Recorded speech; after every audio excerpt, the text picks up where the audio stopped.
What up, y'all? It's Brooklyn Jones. I know some of y'all are looking like, what's happening? Because I've had this YouTube channel for years. And I've done a little bit of everything on it. Some of you probably know me for my parodies. Hold up, them cookies is the shit, if I do say so myself. Since I baked them all myself, I'ma eat them all myself. Hold up, stumble all in that house, stuffing that food all in your mouth that you had all in your car, talking about you get hungry when you go far. I said, baby, I do this. I say, I don't do shit. Keep saying later and honest, the truth is that y'all so retarded to think I was started. Y'all stuck on stupid, I can stay in my apartment and get my money on time if my ABT don't decline. Others probably know me for my stand-up videos. Some of y'all probably know me for my commentary videos. And some of y'all probably don't know me at all. Like, who the hell is that? And why am I following her? But wait, don't go. You are supposed to be here. And I've decided to take the leap. Go on, honey. Take a chance. And I'm starting a vlog. Because my life is crazy, y'all. I mean, some of y'all know my life is crazy. A lot of y'all know me because of my Mariska Hargitay story, where I talk about how Mariska Hargitay came to my job and surprised me. Some of y'all might know my story about how I met Janet Jackson in a chat room. True story. If you don't know that story, I actually told the story on the Risk podcast. I'll leave the link in what do you call that thing down there? See, I'm not a YouTuber. I'm a new YouTuber, even though I've had this YouTube channel forever. But I'll leave the link in the box below, whatever. But people are always like, yo, your life is crazy.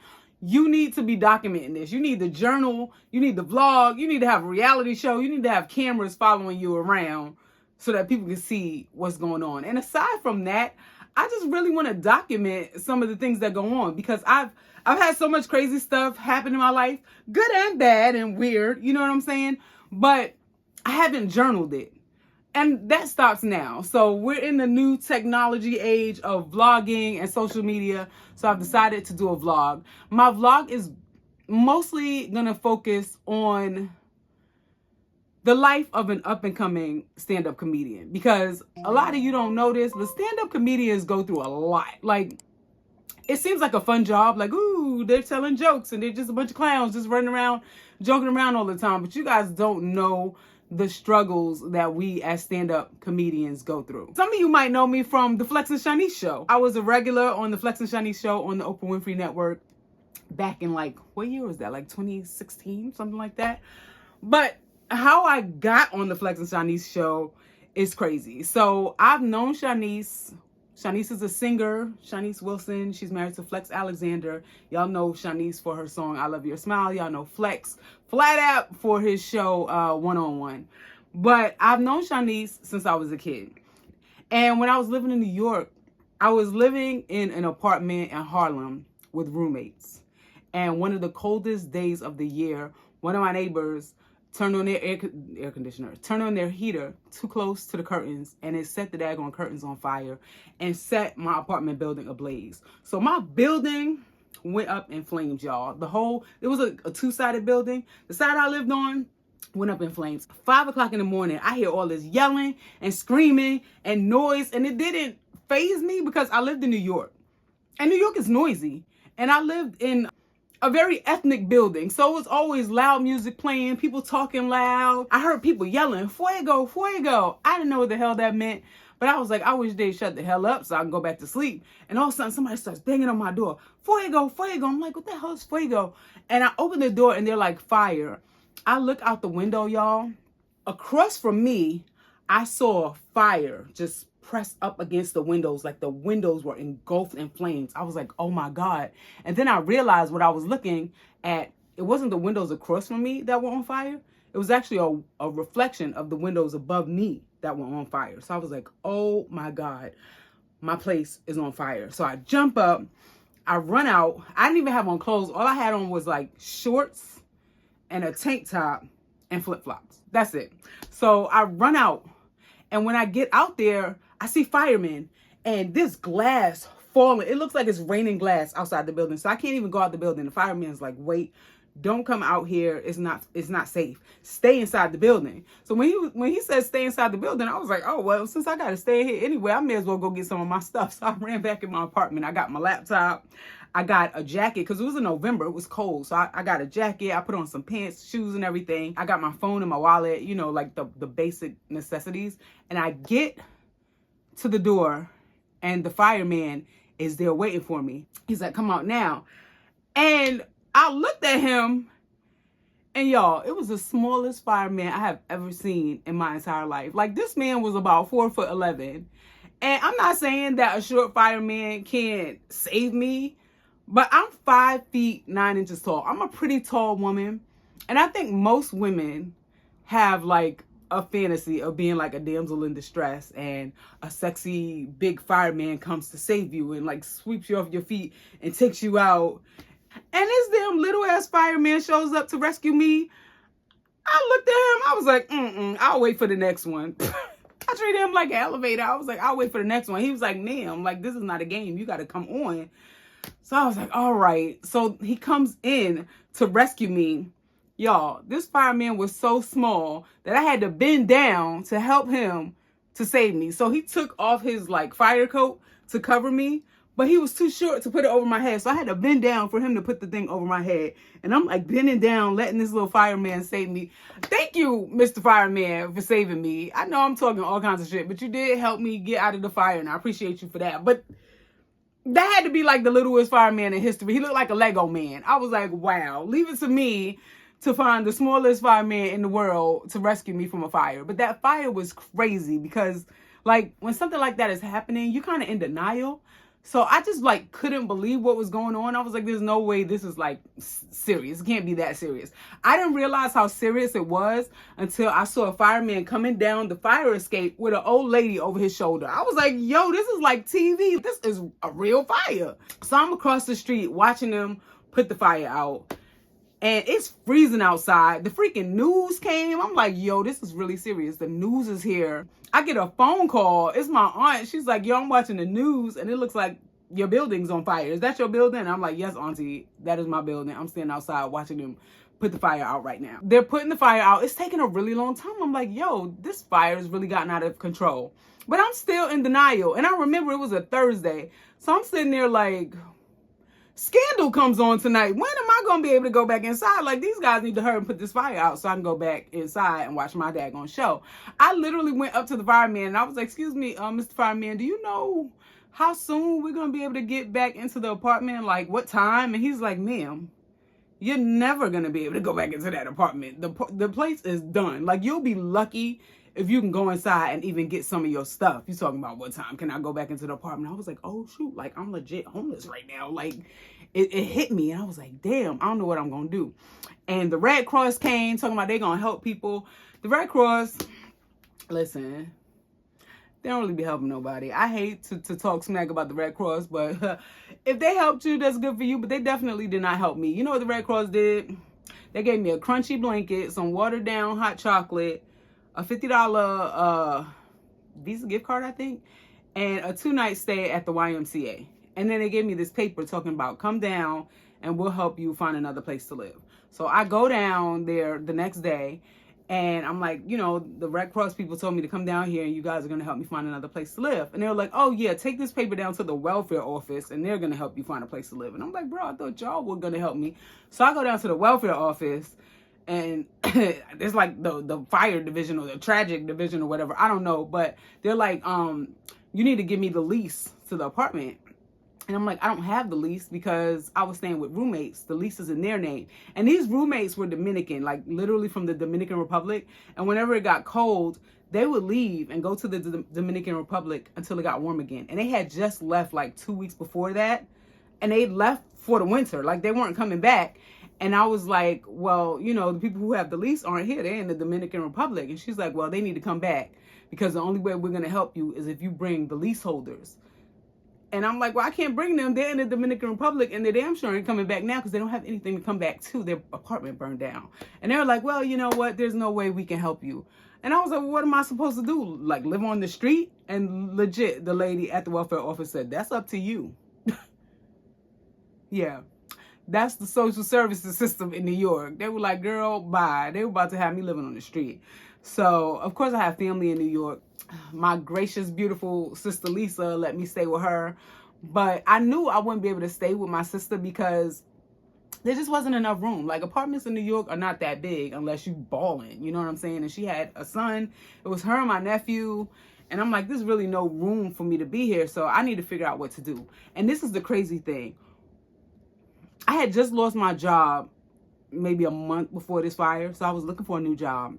And I had applied for unemployment. And my unemployment didn't go through because there was some kind of discrepancy. So they sent me a letter like, oh, we're investigating your case and we're trying to figure out like what the discrepancy is. So it was like a whole month where I wasn't getting paid. And when I don't know if it's like that now because I haven't lived in New York for a few years, but at the time, when you live with roommates, you don't pay monthly, you pay weekly. So I had to pay by the week. So I was 4 weeks behind in my rent. So I was like, shoot, when I get that unemployment money, I'm gonna have to give all of it to my roommates.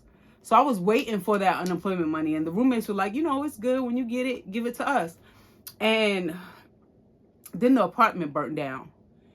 And do you know when that money kicked in? 2 days after the apartment burned down.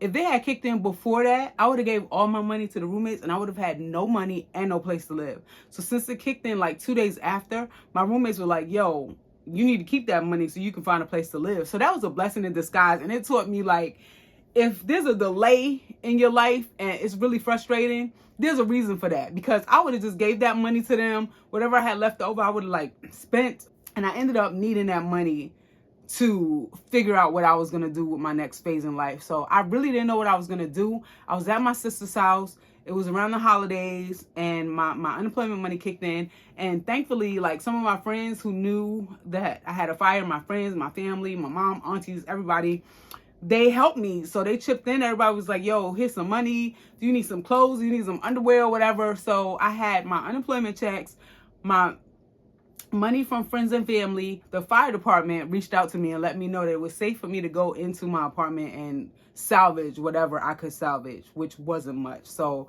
I was able to get like a few clothes, a few keepsakes and things that I didn't want to lose, but most of the stuff in there were lost. All my shoes, all my sneakers, most of my clothes, like the few clothes that I was able to salvage smelled like smoke. So the only clothes I had were some smoky clothes. I was walking around smelling like bacon. It was crazy because, like, the smell of smoke in your clothes literally smells like smoked meat. So everywhere I would go, I would show up and people were like, do you smell bacon all of a sudden? My friends started calling me Smokey because, people don't take anything seriously and my friends are hilarious. So I'm hanging out with them. They're like, here comes Smokey. So like I said, I've known Shanice for years.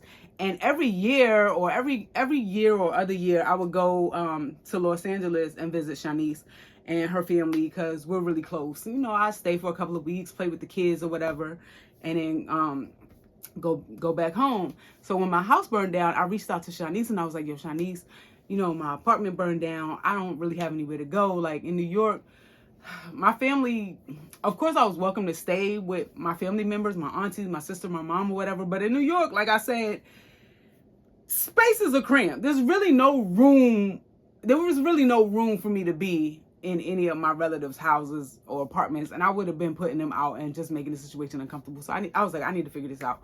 So I asked Shanice if I could come stay with her for a couple of weeks to try to find a job and figure out what I was going to do. Because Shanice lived in like a huge house, like a several bedroom house, several bathrooms or whatever. But the catch is Shanice had a lot of people living in her house. It wasn't just Shanice Flex and her 2 kids. It was Shanice Flex, her 2 kids, Flex's cousin Ed, Shanice's cousin Ruba, Shanice's mom, and her dad. So it was a lot of people in the house, but Shanice and Flex graciously still let me stay with them. So it was a house full of people. The dog, everybody was in there. But we're a close-knit crew, so they're family to me. Like, I don't even like to say they're like family. They are family to me. And they let me stay with them. And the crazy part is, when I went to stay with them, they were just gearing up to shoot their reality show. So the producers, I would be around while they were shooting. So like, if you watch the early episodes of the reality show, you don't see me. but I was there, but you don't see me. You know what I'm saying? I would like stay away from the cameras, but I was always there, and the producers got to know me, and they're like, yo, this girl is really funny. We need to put her on the show. She's living here anyway, and the show is about Shanice and her family living in a house together. We need to put her on the show. So that's how I ended up on the Flex and Shanice show. I literally really was living in, like, that show was true. We really were all living in that house, and they decided to document it. So it's funny because they asked me to be on the show at first, and I was like, absolutely not. I do not want to be on no reality show. Y'all not about to have me on TV looking crazy. And they're like, no, it's not that kind of show. It's a family show. It's going to be fun, lighthearted, blah, blah, blah. And Shanice was like trying to convince me. I was like, I don't know. And she's like, well, talk to the producers. They'll explain more about, you know, what the show's about. And they explained it to me, and I was like, all right, I'll do it. It was really reluctant. And it's so funny because, like, on Twitter and stuff, people were trying to say, oh, Brooklyn was just using Shanice to be on TV or whatever. And I really wasn't, because I didn't even want to be on that show at first. They had to talk me into it. So boom to you. But I was like, all right, I'll do it. But I was really apprehensive because I had just started doing stand-up comedy at the time. Like right before I left New York, I had started doing stand-up comedy. I was like just really getting my feet wet. But, you know, my life was all over the place. So I wasn't able to do stand-up as much as I wanted to because I was trying to get my life together. Like I had just lost my job. I was living with roommates. I'm like, I need to save up because I want my own apartment. It was a lot going on, but I was doing stand-up as much as I could. Then my place burned down, so it just uprooted me and catapulted me to California, which turned into a blessing in disguise. That whole thing was a blessing in disguise. Like my house burning down, I went from my house burning down to being on TV. So eventually I was like, all right, I'll do the reality show. And I did end up being on TV looking crazy, but it's okay because it was fun. It was lighthearted. And of course, I was acting crazy on TV because I turned it up for the cameras because, you know, you got to have good TV, you know? So I was like pretty much a caricature of myself on the show because the show was rooted and based in reality. Like everything the show was about was real. But of course, some of the stuff was turned up. You know, to make it more interesting. So I was like definitely a caricature of myself. Like I was going through Flex's closet, trying on his clothes. Like I would never do that in real life, but I was doing it for the show because it was funny. Going through his joke book and stuff. I would never do that. I'm not that kind of person, but on TV I am, okay? So I used to get a lot of hate tweets. They'd be like, Brooklyn, they used to call me Brooklyn, need to get a job. And I'm like, bitch, I'm on a TV show. That is a job. Like, I can't get a job while I'm on a reality show. What I'm gonna do? Go down and the cameras are gonna follow me and watch me typing in my cubicle? Like, how am I supposed to get a job while I'm on the show? And it's not my show, so the cameras ain't gonna follow me to work. The show is about Flex and Shanice. But anyway, that's how I ended up going from my house burning down to being on the Oprah Winfrey Network, which was a freaking amazing experience. It gave me my first real experience on TV as far as like being a regular. I've done like small little things, but nothing that was like that. You know what I'm saying? That I was recurring and literally being paid every week to be on TV. It was a really, really amazing opportunity, and I appreciate Flex and Shanice for letting me be on their show. I appreciate Buna Murray and Patty and Julie and Jeff Dyson and all those people for seeing me and believing in me and finding me funny. Latoya Stroman, all of those guys for saying, you know what, she's funny. Let's put her on there because it helped me get my feet wet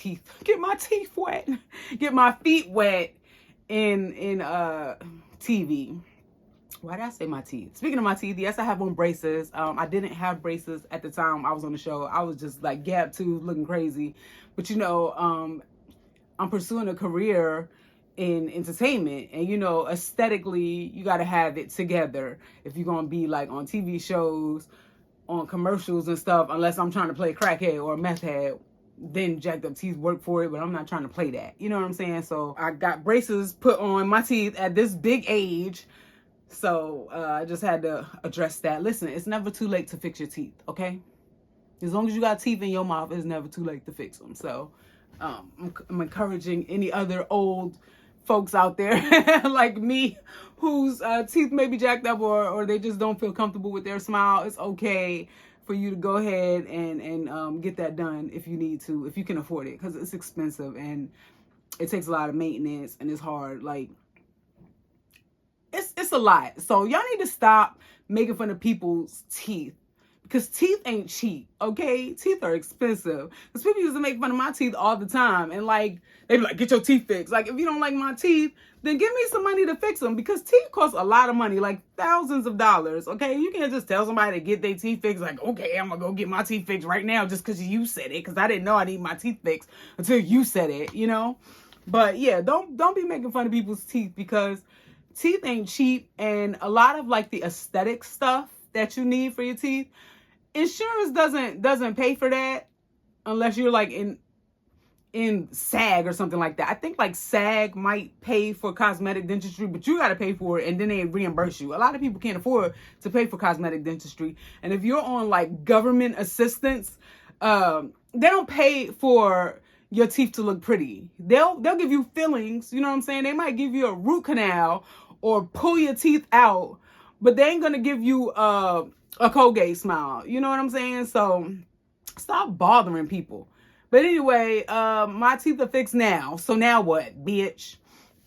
But I never let that stop me, because honestly, let me encourage you right now. Like, if your teeth are jacked up, don't let that stop you from doing what you want to do with your life. Because when my teeth were jacked up, I booked commercials. I was in a Pepsi commercial with these same teeth. I mean, not these same teeth. These are the nice ones. Them jacked up ones. I was in a Pepsi commercial. I booked VSP eye insurance commercial, and I was in the commercial and in print ads. Okay, so me and my jacked up teeth was on TV and in magazines. And where were you while you were talking shit? That's right, at home, not on TV, not in a Pepsi commercial. So yeah, shout out to Pepsi and VSP for taking me as I am and believing in me the way I was, you know. So this is just gonna bring me to the next level and get me more work.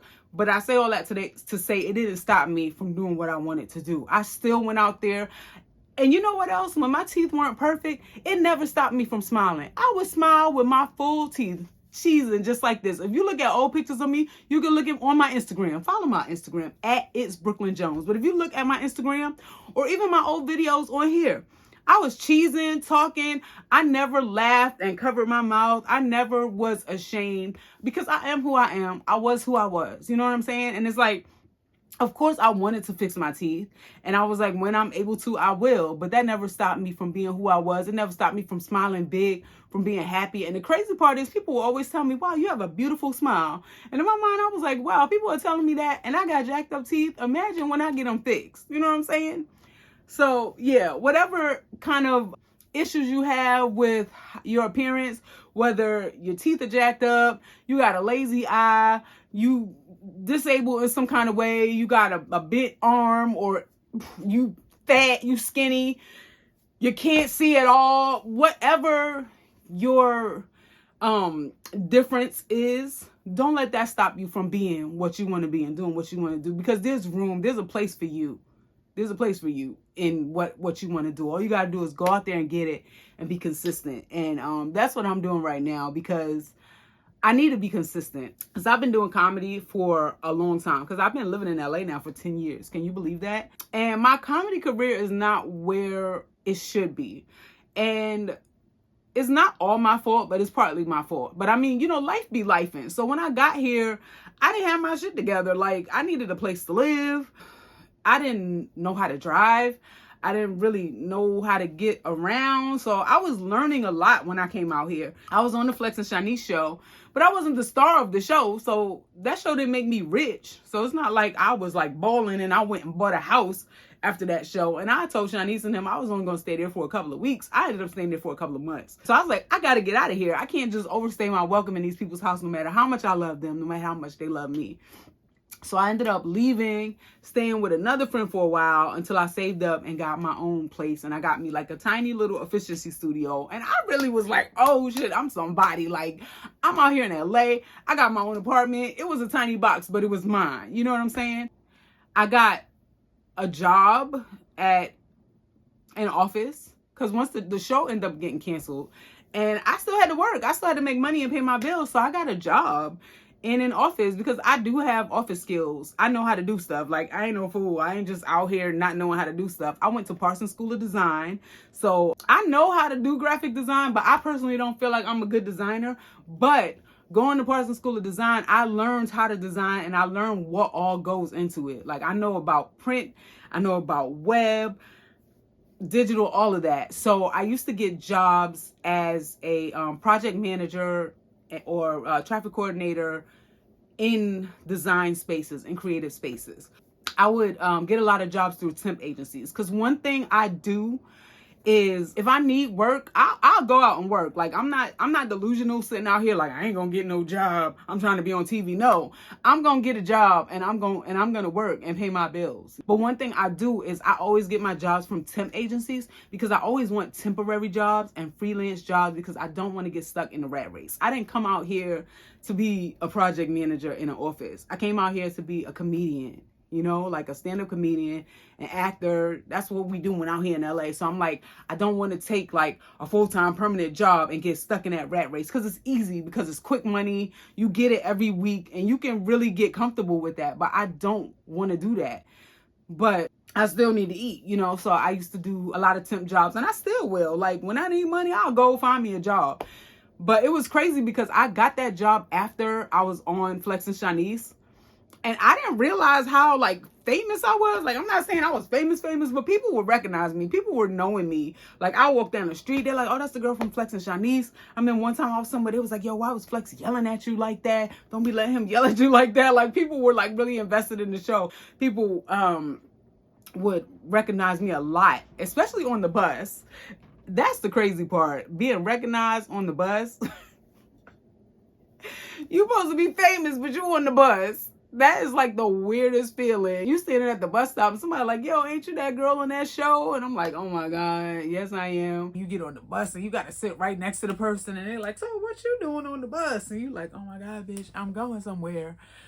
I actually put that in my stand-up. That is a true story that really happened to me, but I ain't called the lady a bitch. But in my mind, I was like, bitch, I'm going somewhere. But yeah, I put that in my stand-up because I thought that was like crazy. It was a crazy feeling. I was getting recognized a lot. Like, when I got my job, I was sitting in my cubicle. One of my coworkers recognized me. Like, that's crazy. You sitting in your cubicle, all of a sudden somebody just looks over the top like, hey, ain't you the girl from the Flex and Shanice show? And I'm like, yeah. And they're like, what you doing here? And I'm like, bro, I'm waiting for my paycheck just like you. So being in the entertainment industry, it's a roller coaster. It's ups and downs. Like, one day you'll be on TV and the next day you'll be at work in the office. And the crazy thing about it is, like, this is not just me. Being in LA is like that. Like, the place that I was working at the time where the my coworker recognized me, there was another dude working there too. And he was like a regular on a Nickelodeon show. And this lady used to bring her kid to work to see him because the kid was like a fan of him because she knew him from the Nickelodeon show. And the kid used to go down there and like sit with him in his cubicle and just like ask him a whole bunch of questions. And of course he had to be polite because it's like his coworker's child, but you know, he's at work trying to get his work done, and he got a fan in his cubicle asking him questions about the Nickelodeon TV show he used to star on. It's weird out here. Like, one time I had another job. It was weird because one day I decided, you know what, I'm tired of working in offices. I want to try something different. I want to do something fun. And I got a job working in an escape room. My old ass was working in the escape room. Everybody else in that job was like teenagers or super young. I was the only old chick compared to them working in the escape room. It was actually a fun job though. But the crazy part is, one of my coworkers was from a boy band. I don't remember the name of the boy band, but apparently they were like really popular because a couple of times, like people who were coming in to play the escape room would recognize him, and they're like, oh my God, you're the boy from that band. And that had to be so embarrassing for him, being in like a popular boy band with girls who like screaming for him, and now he works at the escape room. Like, the entertainment industry is not for the faint of heart. One day you're famous and the next day you are like scooping an ice cream or something. It's crazy. But that's the reason that I'm doing this vlog, because I want people to see like the real behind the scenes of what a comedian goes through, or a person who is pursuing a career in entertainment. I want y'all to see what kind of stuff we have to do, like the ins and outs, the everyday, the stuff we go through, the stuff I go through where I have to go to open mics, comedy shows, I have to do auditions. It's a lot of work. And the hard thing about it is like when you're up and coming in the entertainment industry, you putting in a lot of work, but you're not getting in a lot of money. So you're doing a lot of work for free. Like those auditions are the hardest thing you got to do. Like auditions, self-tape auditions are so hard. You don't get paid for that. And sometimes it takes all day. And then if you're a comedian, you're doing like comedy shows, open mics. And comedy is so weird because one day somebody could call you and be like, yo, we really want you on our show. We're going to fly you out. We're going to put you up. And they'll fly you out, put you in a nice hotel or Airbnb, treat you like a star, pay you a lot of money to do the show. And then you come back to LA and the next day you're doing a show at a dive bar getting paid in drink tickets. Like you was a star yesterday and now they're like, here, take your drink ticket and get out of here. Like it's such an up and down. Like you could have made $3,000 yesterday and then today you made $50. It's so crazy. And I just want y'all to see like the ups and downs and the ins and outs and the stuff that we have to go through as comedians, up and coming comedians and up and coming actors in this game, because everybody ain't out here living the fabulous life like Kevin Hart and, you know, the big names that you see. But the stuff that I go through, Kevin Hart and all the other big names have gone through the same thing. I feel like I'm not where I should be in my career because I haven't been putting in I've been putting in the work, but there's certain aspects of the work that I haven't been putting in. I haven't been cultivating my social media the way I should. And these days, it's not all about your talent or your personality. It's about, do you have followers? Like they'll book somebody with more followers before they'll book somebody with more talent. Like you could be the most talented and this person can have the most followers and not be that talented, and they'll book them because they have more followers. So I definitely have to cultivate my social media. I also have to network more because I'm very much introverted. Believe it or not, I like to stay in the house. I'll stay in the house all day if I don't have to go out. But part of comedy is you have to go out, you have to network. Even if you're not booked on the show, you have to go and show your face and support other comedy shows, support other comedians, just be on the scene. And sometimes that's hard when you're an introvert. And sometimes it's hard when you don't really have money. Like, I don't like going outside when I don't have money. You know what I'm saying? And it's funny because a lot of people get mad because they're like, hey, want to hang out or want to go to this or want to go to that. And I'm like, nah, I don't want to, or I can't really make it. And people are like, oh, you don't never go out. Oh, you don't ever want to hang out.